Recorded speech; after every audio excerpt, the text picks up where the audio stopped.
I don't know that it's impacted the types of jobs necessarily. I think that there are a lot of similar jobs out there, at least. It's like, for example, a lot of political science students, at least in the Sacramento area, are really interested in jobs at the state level in the public sector. And these jobs are still out there. I think there are fewer of them right now because there are a lot of budget uncertainties that I think have been created by the pandemic. On the demand side, I get the sense that the typical jobs that a lot of our students are seeking, at least political science students, right, again, are more capital focused. But young people have been taking on enormous responsibilities at home. So I think there is a little bit less supply, and that supply looks slightly different.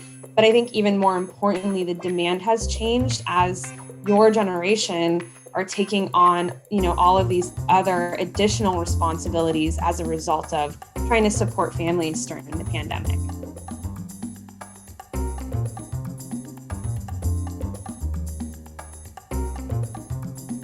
I think right now students should really be thinking about their online professional presence and boosting their online professional presence. So going to Career Center or other trainings on LinkedIn and things like that. I mean, it always feels really like, oh, well, I'm not just going to put myself out there in the ether and like hope I get a job. But the reality is like your network on LinkedIn is also other graduates, alums, from Sac State who want to connect you with resources and opportunities. And so I really think like sort of training on online professional presence is really needed and really valuable right now in an environment where you can't just like show up to a networking event downtown. One thing they should consider is talking to their professors about what their goals are. I think students go to their professors when they want to talk about grades and sometimes about grad school and things like that. But a lot of us have a lot of contacts in the public and private sector. I come from an international relations background and have a number of contacts in the nonprofit NGO sector. And I am surprised by how few students come to me for support in that arena. And we want to connect students with these people, right? Who sometimes include some of our former students. Another thing that can help students land jobs is learning how to translate their service experience into skills that are applicable to their career environments. So I have a lot of students who are like, well, I have all this experience, but it's just all I did was work as a grocery store clerk for 2 years. And I'm like, what you just told me is you stick around, you have good time management skills, you know how to work with people, you know how to work on a team. Like, I think there's a lot of like this imposter syndrome, obviously, and also like this isn't a good enough experience.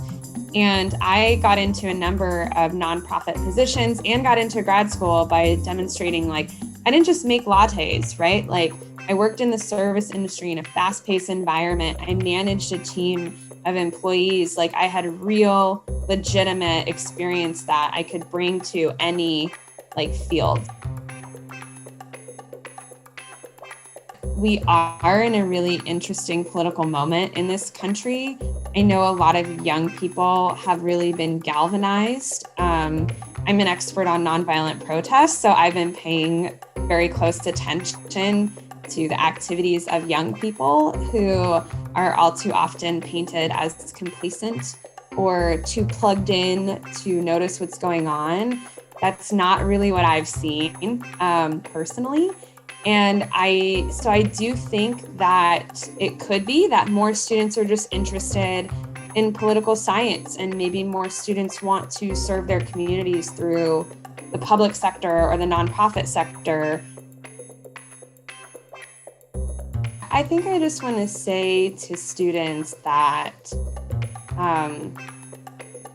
at least from my perspective, our department is super aware of the enormous challenges that students have been facing in the last year. And I'm just amazed at what students are doing. And I'm confident that, students will be successful and that if they can survive, let alone thrive and graduate in this year, that they are going to be a dominant force on the job market.